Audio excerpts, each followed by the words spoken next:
at the round table, where we discuss movies, books, music, and stuff. Today we are discussing Plus and Minus episode 11 of the Taiwanese BL drama series. You can watch this for free at Viki Rupitan. You can also watch it on Gaga Ulala. They both have English subtitles. In this episode opens up with Nikita and Fuligong walking back to their respective places, Nikita to the bar, Fuligong to his home. And as they're walking, Nikita says, "You know what? Now I'm not sure if you do not want to date me or if you're just not talking to me because you have trouble saying no to people." And then she looks at him and he's kind of just sitting there going, like, basically, I don't know what to do with this woman. Why is she trying to get me to date her right after I broke up with Xing Xiao? But anyway, she looks at him and goes, "You know, maybe the other thing is that you're really scared of hurting another person like you just hurt someone else." And she said, "Well, you know, if you feel love for someone, there's always hope. But now I don't really have that hope anymore. So I'm good, and I don't have any regrets. Because I've told you how I feel, and you obviously don't feel the same, and that's good." And then she looks at Fuligong and says, "You know, you're really lucky to have found someone that you like. And you're really lucky that that person really likes you. So maybe you've come into something that you and he have hit a wall that you don't know how to get over. But if that is the case, and it's a wall that you know is something that you do need to get over, then maybe you should deal with this together rather than trying to figure out how to cross that hurdle on your own by separating yourself from the other party." And that's how it kind of ends with Nikita and Fuligong. Nikita then goes back to the bar where Xing Xiao is because he has drank way too much and Yuki is trying to get him to quit drinking and go home. And Nikita asks Yuki what happened. Yuki explains that Xing was there since they opened and he's still drinking now. And she says, "You know what? Let me handle it. I've got this, Yuki. You go, polish the glasses behind the bar." I don't know. So anyway, she starts talking to Xing. And Xing says, "You know, we should drink together. You're falling in love. I've fallen out of love. You're now going to be my sister-in-law because Fuligong is my brother." And Nikita just looks at him and she throws his drink in his face and says, "You know, even though I'm not with Fuligong, we're not a couple. That's not the point. The point is you are being such a jerk. And Fuligong deserves so much better than you. Take everything else aside. You are not worthy of Fuligong because you have no idea what he's thinking. You have no idea why he decided to break up with you. So before you start making rapid judgment calls on Fuligong or me, maybe give little time for introspection, Xing." Not exactly, but basically. So anyway, Xing gets up and leaves the bar. The next day, Fuligong and Xing are at work. Xing gives in his resignation to Uncle Wang and says, "I'm going to leave. I'm 28. There's a lot of opportunities available for me that I could go work elsewhere, have interesting adventures. I'm going to take advantage of my age." And Uncle Wang looks at him and goes, "This is about Fu and you, and the fact that you guys have had an issue come up. And Fu has already talked to me about you guys' relationship, so I'm fully aware of what's going on." But he says, "You know, I remember the first time I met your dad. I was holding Fu, your dad was holding you, and I've known you for many, many years, almost your whole life, and almost all of Fu's life. And to me, you're like one of my kids. So the thing is I don't care what decision you make regarding basically Fu and you, but I do want you to know that I fully support you, no matter what happens. So make sure that you really want to do the decision that you're making."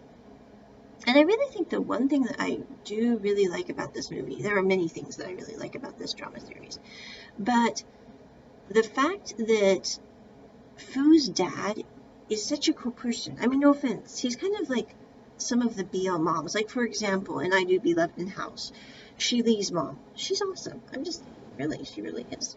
And in the same way, Uncle Wang, I'm like, he's a really cool dude. But anyway, Xing's dad, not so much so, but I do have to say he has good qualities. It's just he also has some bad qualities which cause trouble. But anyway, so Jing gives in his resignation. As he's leaving the office, he crosses paths with Fu and says, "I'm going to go." And Fu's like, I'm not sure if he means basically I'm leaving the office to go somewhere else for a case. I'm leaving permanently. And you can tell Fu's trying to process in his mind, and also he doesn't want to really talk to Jing about this in front of everyone else. And so that's how they end the scene. Also, at the same time, or not simultaneously, but close, Yuki has decided to put on a vintage clothes party at the bar the night before. And Mr. Lai comes down to the bar and he's like, this is all the clothes that Yuki cleared out.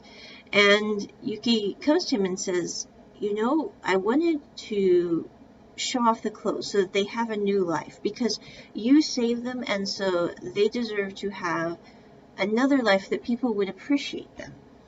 And Mr. Lai says, you know, thank you, Yuki, for everything that you've done for me, because you basically, I mean, Mr. Lai, it really helped him to come out of his shell to have Yuki in his life. And he also has the coffee possibility now of having a cafe.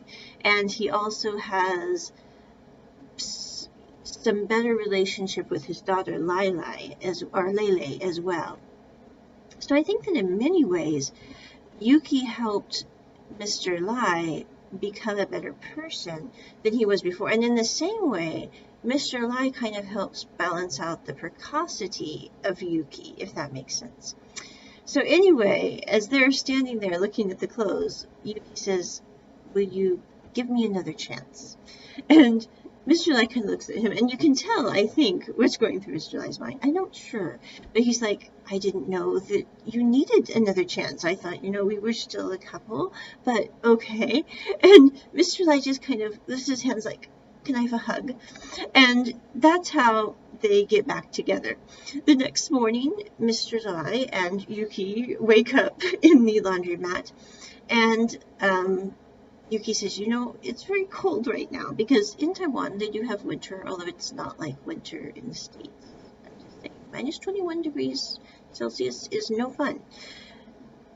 Yeah, I mean, it's not, I mean, Taiwan gets cold, but not that cold. So anyway, Yuki pulls the cover around Mr. Lai and he says, you need to stay warm, it's cold outside. And Mr. Lai says, maybe I should get up and get the space heater. And Yuki's like, you already have a space heater. I am here. I am a heater. And so they have that moment, and Mr. Lai says, I need to get up and go to work. And Yuki's like, I don't think you need to go to work today. And I think he convinces Mr. Lai that he doesn't need to go to work quite as early as normal that day. So anyway, they have their romantic moment. Now back to Jing and Fu Ligong.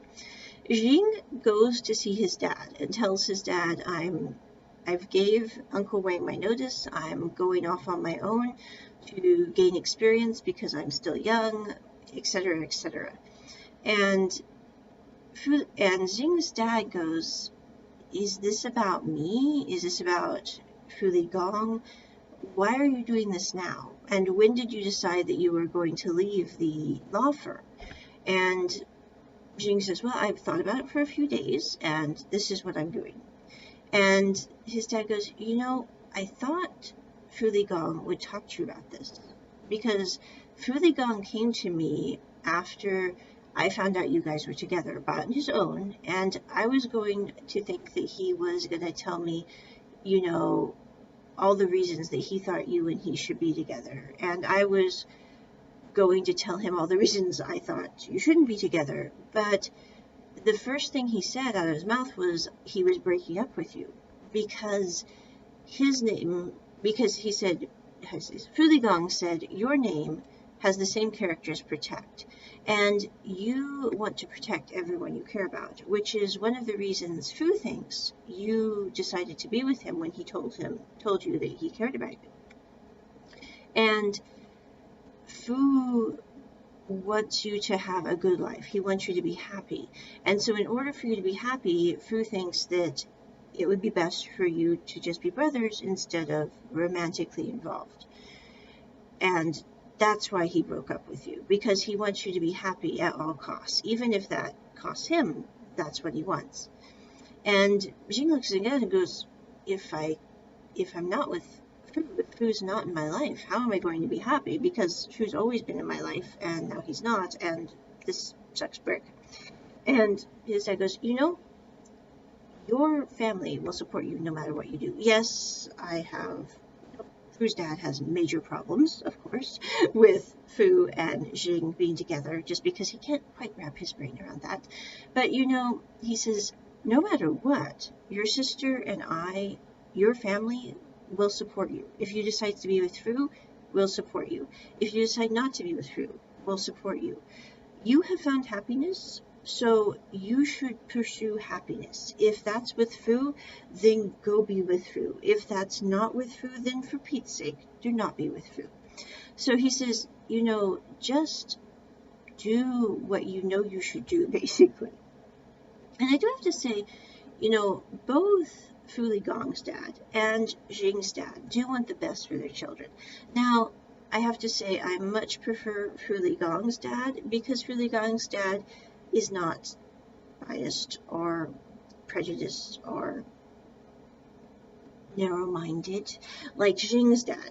But even Jing's dad, even in his worst moments, which yes, he has some very bad moments in this drama series, he still cares a lot for his son. And at the end of the day, I think that the main concern for his dad is he wants his son to be happy, and he also wants his son to not have any extra trouble in his life, which he thinks that if Jing was with Fu, that he would have extra trouble in his life. And it kind of reminds me in many, many ways of the old film Guess Who's Coming to Dinner, which I don't know if any of you have watched, but it's a great movie. It's got Sidney Poitier in it. Need I say more? But anyway, it's a movie created in the 60s, and it also starred Katharine Hepburn. But in that movie, it was about Sidney Poitier's character was getting ready to marry, I can't remember the girl's name in the show, I'm sorry. But anyway, it was a interracial marriage, which really didn't happen very much back in the 60s. In some states, it was still illegal at that point in time. And the whole point of the movie is a discussion on basically, is this marriage going to be a good thing for both parties, or is this marriage going to be a bad thing for both parties? And also having both couples' parents meet and talk. It's a very interesting film, I think. Also, it's something that I would have my kids watch even now, because I think that it brings up some very important topics. But the one point that has always stuck with me for that film since childhood, because I watched it when I was a kid, and I also watched it since then, but there was a minister who was meeting with a couple, and he was talking to the girl's mom without them there. And the girl's mom was like, I'm really worried, because if my daughter marries this guy, they could have more trouble in their relationship. It could cause them to divorce because of what people think of them. And the minister kind of looks at her mom and says, I really think that your daughter and your future son-in-law will be fine together. In fact, I think they might actually be better together than a couple who was not interracial. And he said the reason being is your daughter and your son-in-law or future son-in-law already know how to deal with conflict. They already know how to deal with people who might look poorly at them just because of the variance in their skin tones. He said they have already faced several battles and are still together. If they can do that now, then they will be better prepared to do that when they marry. In the same way, I think with Jing and Fu, you know, with couples who are same-sex couples, they face stigmatism still in our society, no matter where you are in the world. Because of that, it's not necessarily that they will do better in a relationship or a marriage than a heterosexual couple, but they also have a great understanding of what it's like to be ostracized by certain groups in our society. And so because of that, I think in many ways they are better equipped when something comes against them to fight it off stronger as a couple than some heterosexual couples who really don't face a lot of ostracism in our society. So anyway, actually, I was just reading a report on this, and it actually said that the divorce rate among heterosexual couples was in some cases much higher than homosexual couples. I was like, that's a very interesting thing. And maybe it's related to this fact that they already have combated a lot of issues, so they face them together more readily when something comes up than a heterosexual couple that doesn't have to deal with as many issues. So anyway, but Fu Ligong and Jing Jinxiao, Fu Ligong is called in by his dad at the same time that Jing is with his dad, who says, you know, do what makes you happy. We'll support you no matter what. And Jing is called in by his dad, and he says, Dad, you call me in. And his dad goes, Fu? Jing gave in his resignation. It's right here. And I want to talk to you. He said, firstly, he said, I want you to know that you need to get out of that head of yours, because if you stay in that head of yours and don't think for yourself, you're going to have regrets. It's not because I think basically you should be with Jing or I think you shouldn't be with Jing.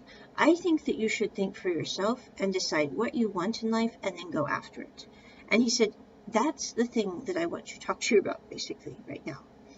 And Fu Ligong looks at the letter. He looks at his dad and he goes, and then he just leaves. And Uncle Wang just whips up the resignation letter and goes, you know, the boys will be fine. The next thing, Fu Ligong is trying to call Jing. Jing is trying to call Fu Ligong. They cannot get a hold of one another, and they end up both back at the baseball field. And that's how this episode ends. I would say I really do like this episode because it shows how the parents of both Fu Ligong and Jing do, in the end, with Jing's dad and constantly with Fu Ligong's dad, want the best for their kids. And they also know that, you know, I think with Jing and Fu Ligong, I do not think would have been happy with anyone else but Jing, because he knew Jing. He's loved him for years and years and years. And Jing, it kind of reminds me in many ways. I think it's interesting, as I mentioned in a previous episode of this podcast regarding the series, that this series came out after Bad Buddy. Because even though Bad Buddy and Plus and Minus are not the same at all, they still have certain aspects that I think are interesting in their correlations. For example, we have another demisexual featured in Fu Ligong's character in the same way that we have one in Pran's character in Bad Buddy, which demisexual characters really don't come up very often. But anyway, so we have that feature. We also have, with Pat and with Jing, two people who they really didn't care about, like, I'm not trying to go to Pat or Jing, but Pat didn't care about Pran until after that rooftop moment. And he's like, I am not letting go of my person after this. And with Jing, it's like he had to kind of process Fu Ligong liking him for a day and a half, and then he was like, I'm okay with that. I like Fu. We will be fine. So, you know, I think that the interesting thing is you have one party of the couple who's demisexual. You have the other party who isn't demisexual at all, but who, once they settle on their person, it's like, this is my person. This will always be my person. Yes, I might not have thought of them in this way before, but boy, I think of them that way now, and it's going to stay that way. And I think it's kind of interesting to see in some way, the development of Jing's character and the constancy of Fu's character throughout the drama series. And even when Fu breaks up with Jing, it's not that he broke up with Jing because he didn't care about him. In some ways, I think that if he cared about him less, he would have stayed with him, not broken up with him, which sounds kind of weird, but it does make sense because he was worried that Jing was making the decision to be with him based on a feeling of requirement, like he was required to protect Fu, he was required to love Fu. What he didn't realize is Jing wasn't with Fu because he felt like Jing felt like Fu needed to be with him. He was with Fu because he cared about him a lot. But I think this series is a very interesting series. Also, you can watch this series with any age group. Now, I will say there are a couple scenes in I think it's episode 6, and also in episode 12, that you might want to skip with the kiddies, but it's really just a short moment, and so I really didn't think it was that much. Also, I'm not really convinced this needed a PG-13 rating, but don't get me started on Vicky Rukaton and their rating systems. It's the same way I feel about a lot of the ones they rate there for BL drama. But anyway, I would give this episode a 10 out of 10. It is a great episode, and we're getting ready for episode 12, which is awesome. And then we have episode 13, the extra, which I watched yesterday, and I was like, oh, this is a perfect end to this drama series. But anyway, check it at the round table. Bye.